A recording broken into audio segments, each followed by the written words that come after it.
박근혜 전 대통령의 구속 결국 연장됐죠. 자, 이거 어떻게 봐야 할지, 또 이번 국정감사의 핵심 쟁점이기도 한 적폐청산 문제 어떻게 보고 계신지 오래간만에 정의당의 심상정 의원을 만나보겠습니다. 심상정 의원 안녕하세요. 네, 안녕하세요. 네, 오랜만입니다. 오래간만입니다.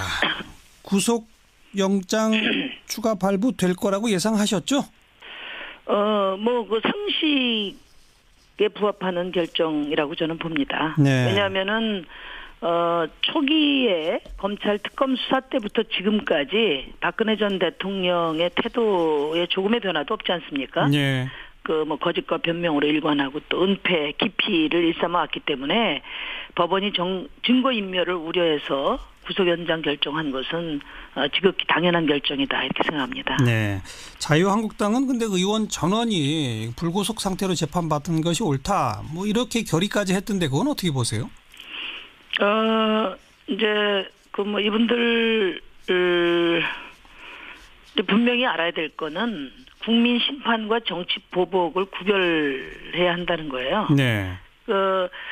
박근혜 전 대통령 탄핵이나 구속을 당시 야당이 주도한 것이 아니지 않습니까? 네. 1,700만 국민이 촛불을 들어서 이뤄낸 일이거든요. 네. 그러니까 박근혜 정권 이 구속이 정치 보복이 아니라 국정농단 또 민생 파탄에 대한 국민들의 준엄한 심판이다. 예. 빨리 억지 주장을 버리고 이런 극단주의 낡은 정치와 단절해야 네. 국민들이 바라는 그 건전 보수로 다시 태어날 수 있다는 점을 꼭 말씀드리고 싶습니다. 네. 근데 자유한국당은 이제 박근혜 전 대통령의 당적은 정리하겠다는 방침이잖아요. 그 방침이 뭐 언제적 방침입니까? 그러니까 홍준표 대표는 참 비겁한 분이에요. 네. 이분은 보수 혁신의 첫 번째 과제가 친박 세력 청산인데 예. 이 과제를 정면으로 응대하지 않고 오히려 친박에 기대서 대통령 선거도 하고 또 거기에 기대서 정치 생명도 연장하니까 예. 대단히 비겁한 분 아닙니까? 네. 그러니까 완전히 딱 결별도 아니고 그렇다고 또 일종의 제스처는 조금 취하고 좀 어정쩡한 그런 모습도 보이죠? 지금까지 이분이 말과 행동이 일치된 게 없어요. 그러니까 결국은 친박 세력에 의존해서 정치 생명을 연장하는 그런 모습인데 예. 전 측은하게 생각됩니다. 예. 그런가 하면 뭐 자유한국당 얘기가 나온 김에 바른정당의 또 상당수 의원들은 지금 자유한국당하고 어쨌든 다시 합쳐야 된다. 뭐 그래서 이 자유한국당으로 돌아갈 태세이지 않습니까? 이건 어떻게 보세요? 그러니까 이분들이 배부르고 등 따신 데서만 정치를 해봤기 때문에 지금 집 나오니 고생이다 이러고 있는 겁니다. 네. 그런 분들은 보수 혁신을 자임할 자격이 없다고 생각해요. 예. 지금 우리 국민들이 건전 보수 세력의 그 탄생을 얼마나 지금 고대하고 있습니까? 예. 저는 진보지만 그러나 대한민국 정치 발전을 위해서는 저희와 같은 합리적인 진보와 그리고 또 새로운 그 건전한 보수의 그 혁신이 매우 중요하다고 생각하거든요. 그렇죠. 예. 그런 사명을 지금 바른정당 그 의원들이 좀 분명하게 그 자임을 해주었으면 좋겠습니다. 네. 자, 그건 그렇고 적폐청산 지금 현 정부가 잘하고 있습니까? 어떻게 보세요? 문재인 정부가 뜻은 분명하다고 보는데요. 추진 성과는 좀 걱정이 됩니다. 네. 왜냐하면은 지금 적폐청산이 되려면은 국회의 협력을 얻어야 되는데. 예. 그래서 여소야대 정국에서 국정 운영의 리더십을 어떻게 확보할 거냐가 지난 대선에서도 중요한 쟁점이었어요. 물론이죠. 그런데 지금 문재인 정부가 이런 여소야대 정국에 대한 대책은 지금 없는 게 아니냐. 네. 그러다 보니까 실질적인 야당들과의 협력 방안을 마련하지 못하고. 예. 그러니까 대통령 지지율 관리에 더 신경을 쓸 수밖에 없는 그런 상황이 아닌가. 네. 이렇게 걱정이 됩니다. 그럼 여소야대 정국의 대책은 어떻게 했어야 옳다고 보세요? 아니면 지금이라도 어떻게 해야 옳다고 보세요? 저는 늘 말씀을 드렸는데요. 지난 대선 때 여소야대 전국에서 개혁의 동력을 확보하기 위해서는 이제 새로운 다당제 하에서 그 현대적인 연합 정치가 도모될 필요가 있다 이런 네. 말씀을 드렸어요. 네, 네. 적어도 자유한국당을 제외한 나머지 세력들을 과감하게 연정의 테이블로 함께하는 그런 예. 플랜이 제시됐어야 예, 하지 예, 않나. 그렇다면 이제 이번 첫 번째 정기국회 때 과감한 개혁 드라이브를 할 수 있고 또 트럼프에게도 당당할 수 있지 않았겠나 하는 네. 그런 아쉬움이 있습니다. 정의당, 국민의당, 바른정당까지 파트너로 하는 그런 협치. 뭐 저는 최대한 연대의 폭을 넓혀서 예. 좀 과감한 추동력을 확보하는 것이 국민이 원하는 개혁에 다가가는 길이 아닌가 이렇게 생각합니다. 근데 왜 그렇게 안 했다고 보십니까? 그건 뭐 제가 할 도리가 없죠. 또 나름대로 뭐 계획이 있을 것으로 봅니다. 그 네. 문재인 정부에서 밝힌 것처럼 예. 뭐 1년 동안 단독으로 하고 예. 또 개헌이나 이런 제도 개선을 통해서 연정을 모색해 보겠다 이런 말씀도 저도 들었는데요. 네. 지금 이제 민주당이 집권 여당인데 여당에게 좀 하고 싶은 얘기는 네. 이제는 과거와 같은 양당 체제로 다시 돌아가지 않습니다. 예. 바른정당이 뭐 다시 합칠 수도 있고 또 어떤 뭐 변화가 있을 수 있지만 네.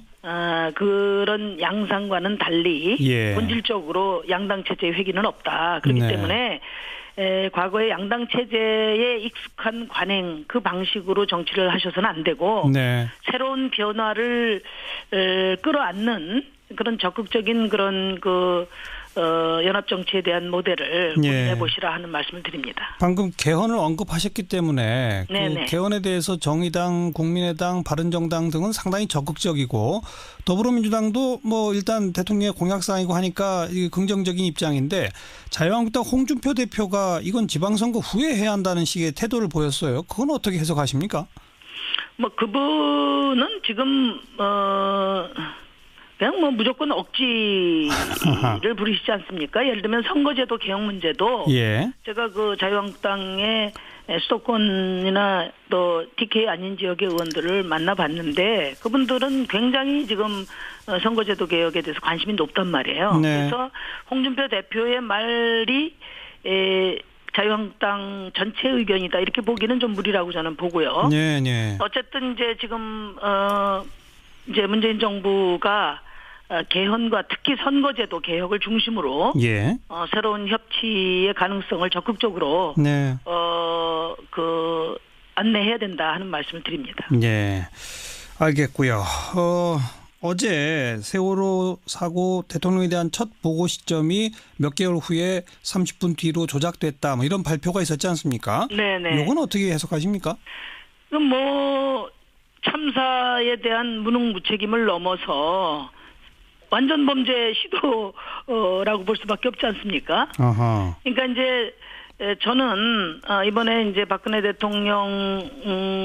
전 대통령에 대한 구속 연장과 관련해서 네. 뭐 일각에서 뭐 어떤 정치적인 해량 같은 것을 이제 발했는데 예. 그 많은 기회가 있었지만은 박근혜 대통령 스스로 차버렸다고 생각해요. 네. 수사 때 거짓과 변명으로 일관하고 은폐 기피로 일삼고 단 한 번도 세월호 문제를 비롯해서 잘못한 일에 대해서 예. 국민들에게 진심 어린 사과를 한 적이 없거든요. 예. 이거야말로 국민들이 전직 대통령에 대한 최소한의 연민조차 거둬들인 이유다. 예. 저는 그렇게 생각합니다. 그래서 이번에 이제 7시간 미스테리가 7시간 반 미스테리로 됐는데 네. 이렇게 이제 국민들을 철저하게 우롱하면서도 국민들의 선처를 바랄 수는 없다. 네. 그래서 정말 그 박근혜 대통령이 그 스스로 자초한 이 여포를 제대로 감당하기 바란다는 말씀 드립니다. 네. 자, 국정감사 얘기를 좀 하겠는데 정무위원회 네네. 소속이시잖아요. 예. 보니까 두 건을 터뜨리셨던데 하나가 론스타의 이 대표였던 스티븐 리 네네네. 미국에서 잡았는데 풀어준 다음에 우리가 범죄인 인도 요청을 했다고요? 그 얘기 좀 설명해 주세요. 그러니까 이 스티븐 리라는 사람이 그 론스타 코리아 대표인데요. 네네. 2005년부터 12년 동안 도주한 사람이에요. 예. 그러니까 이 사람이 이번 론스타 지금 국제 소송에서 성패를 좌우할 수 있는 핵심 증인이거든요. 예. 그래서 정부가 2015년에 인터폴에다가 적색 수배령을 내렸는데 네. 문제는 지난 8월 6일 날 잡혔어요. 이탈리아에서. 아, 이탈리아에서. 네네네. 예. 그랬는데 그 자료를 보니까 18일 날 이탈리아 재판에 재판 신청을 해가지고 석방이 됐는데 그것도 정부가 모르고 어허. 그것보다 4일이나 뒤인 22일 날 범죄인 인도 청구를 했다는 거예요. 이미 석방된 사람을 인도해달라고? 그렇죠. 이미 잡아서 다 놓친 다음에 인도 청구를 했어요. 이런 기가 막힌 일이 있었습니다. 그래서 제가 이번에 그 TF 그러니까 론스타 국제소송 TF 장을 맡고 있는 국무조정실장에게 언제 알았냐 하니까 이분은 또 이번에 제가 국정감사 보고 요청을 한 과정에서 알게 됐다는 거예요. 예. 그러니 이게 얼마나 기가 막힌 일입니까? 그러네요. 왜 몰랐을까요? 정부가 인터폴에 적색 수배를 요청한 건 우리 정부지 않습니까? 그러니까 이게요. 지금까지 제가 이 론스타 문제가 왜 중요하냐면 이 소송가액만 5조 천이거든요. 네네. 그러니까 이게 세 가지 그 혐의로 돼 있는데 이 한 가지만 잘못돼도 조 단위의 돈을 우리가 세금으로 물어내야 된단 말이에요. 그렇죠. 그러니까 매우 중요한 거죠. 예. 그러니까 아마 우리 국민들이 그 기억을 하실지 모르지만 다 기억하시겠죠. IMF 경제위기 때 당시 부실기업 정리를 위해서 국민의 열세가 169조가 투입됐거든요. 예. 그중에 한 50조는 증발되고 누구 주머니에 가 있는지 몰라요. 예. 그걸 우리 국민들이 지금 매년 3, 4조씩 세금으로 메꾸고 있어요. 예. 앞으로도 계속 메꿔야 돼요. 그렇죠. 그러니까 김대중 대통령께서는 당시에 2년 만에 IMF 졸업선언을 하셨지만은 우리 국민들은 아직도 지금 IMF 경제 위기를 벗어나지 못하고 있는 상황이거든요. 예. 그 핵심적인 해외 투기 자본 먹튀 자본이 이 론스타 문제인데 이 문제를 지금 정부가 이렇게 소홀히 다루고 있다는 거. 이 점에 대해서는 우리가 좀 경각심을 가져야 된다고 말씀을 드렸어요. 이건 뭐 전 정부가 아니라 현 정부가 잘못하고 있는 거네요, 명백하게. 그러니까 이제 이 문제가 이게 국제 중재 소송 중이라는 이유로 모든 정보를 국회에도 일체 밝히질 않았어요. 몇 년 동안 제가 계속 이걸 점검을 하고 있는데 조금의 보고도 안 했단 말이에요. 그러면 국제소송에서 이기기 위해서 정보도 밝히지 못했다면 똑바로 했어야 되는데 그렇죠. 지금 과거 정유라 시건에는 국민들이 다 지켜보고 또 감시를 하고 있으니까 특검이 적극적으로 나서서 소환을 했는데 이거는 다 봉쇄해놓고 정보를 봉쇄해놓고 지금 엉망으로 하고 있는 겁니다. 자기들끼리도 비밀이 되다 보니까 이렇게 놓친 거로군요. 네. 자, 또 한 건 하신 게 CJ에서 아주 조그만 규모의 보험 대리점 알고 보니까 뭐 손경식 회장의 친인척 두 곳에다가 2천억대 보험을 계약을 몰아줬다? 그거 좀 짧게 한 말씀만 해주세요. 그러니까 이제 일감 몰아주기가 그동안에 큰 문제가 됐지 않습니까? 근데 일감 몰아주기에 대해서 많은 제도적인 개선이 있었는데 이 재벌들의 일감 몰아주기가 뛰는 놈이 나는 놈이라고 새로운 유형으로 계속 발전하는 겁니다. 보험 몰아주기로? 그러니까 CJ가 삼성화재에 한 2천억, 2,300억 정도 그 몰아줬는데 그 중간에 아무 실질적인 역할도 없는 보험 대리점을 한 2개 끼워가지고 그 수수료를 얼마를 챙긴 거예요? 한 200억 이상 챙겼죠. 알겠습니다. 여기까지 말씀드릴게요. 정말 신종 수법이 동원됐다 이 말씀이군요. 고맙습니다. 네, 감사합니다. 정의당의 심상정 의원이었습니다. 위원장 결정한 것은 지극히 당연한 결정이다 이렇게 생각합니다. 네, 자유한국당은 근데 의원 전원이 불구속 상태로 재판받은 것이 옳다. 뭐 이렇게 결의까지 했던데 그건 어떻게 보세요? 이제 이분들 분명히 알아야 될 거는 국민 심판과 정치 보복을 구별해야 한다는 거예요. 박근혜 전 대통령 탄핵이나 구속을 당시 야당이 주도한 것이 아니지 않습니까? 1,700만 국민이 촛불을 들어서 이뤄낸 일이거든요. 그러니까 박근혜 정권 이 구속이 정치 보복이 아니라 국정농단 또 민생 파탄에 대한 국민들의 준엄한 심판이다. 예. 빨리 억지 주장을 버리고 이런 극단주의 낡은 정치와 단절해야 예. 국민들이 바라는 그 건전 보수로 다시 태어날 수 있다는 점을 꼭 말씀드리고 싶습니다. 네. 근데 자유한국당은 이제 박근혜 전 대통령의 당적은 정리하겠다는 방침이잖아요. 그 방침이 뭐 언제적 방침입니까? 그러니까 홍준표 대표는 참 비겁한 분이에요. 네. 이분은 그 보수 혁신의 첫 번째 과제가 친박 세력 청산인데 예. 이 과제를 정면으로 응대하지 않고 오히려 친박에 기대서 대통령 선거도 하고 또 거기에 기대서 정치 생명도 연장하니까 예. 그 뭐 대단히 비겁한 분 아닙니까? 네. 그러니까 완전히 딱 결별도 아니고 그렇다고 또 박근혜 전 대통령의 구속 결국 연장됐죠. 자, 이거 어떻게 봐야 할지 또 이번 국정감사의 핵심 쟁점이기도 한 적폐청산 문제 어떻게 보고 계신지 오래간만에 정의당의 심상정 의원을 만나보겠습니다. 심상정 의원 안녕하세요. 네, 안녕하세요. 네. 오랜만입니다. 오래간만입니다. 구속 영장 추가 발부될 거라고 예상하셨죠? 뭐 그 상식에 부합하는 결정이라고 저는 봅니다. 네. 왜냐하면은 초기에 검찰 특검 수사 때부터 지금까지 박근혜 전 대통령의 태도에 조금의 변화도 없지 않습니까? 네.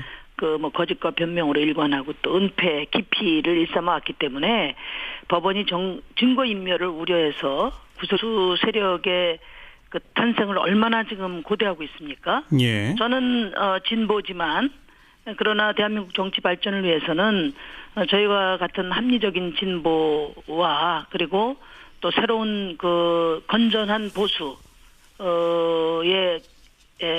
그 혁신이 매우 중요하다고 생각하거든요. 그렇죠. 예. 네, 그런 사명을 지금 바른정당 그 의원들이 좀 분명하게 그 자임을 해주었으면 좋겠습니다. 네. 자, 그건 그렇고 적폐청산 지금 현 정부가 잘하고 있습니까? 어떻게 보세요? 문재인 정부가 뭐 뜻은 분명하다고 보는데요. 추진 성과는 좀 걱정이 됩니다. 네. 왜냐하면은 일종의 제스처는 조금 취하고 좀 어정쩡한 그런 모습도 보이죠? 지금까지 이분이 말과 행동이 일치된 게 없어요. 그러니까 결국은 친박 세력에 의존해서 정치 생명을 연장하는 그런 모습인데, 예. 전 측은하게 생각됩니다. 예. 그런가 하면 뭐 자유한국당 얘기가 나온 김에 바른정당의 또 상당수 의원들은 지금 자유한국당하고 어쨌든 다시 합쳐야 된다. 뭐 그래서 이 자유한국당으로 돌아갈 태세지 않습니까? 이건 어떻게 보세요? 그러니까 이분들이 배부르고 등 따신 데서만 정치를 해봤기 때문에 지금 집 나오니 고생이다 이러고 있는 겁니다. 네. 그런 분들은 보수 혁신을 자임할 자격이 없다고 생각해요. 예. 지금 우리 국민들이 건전 보수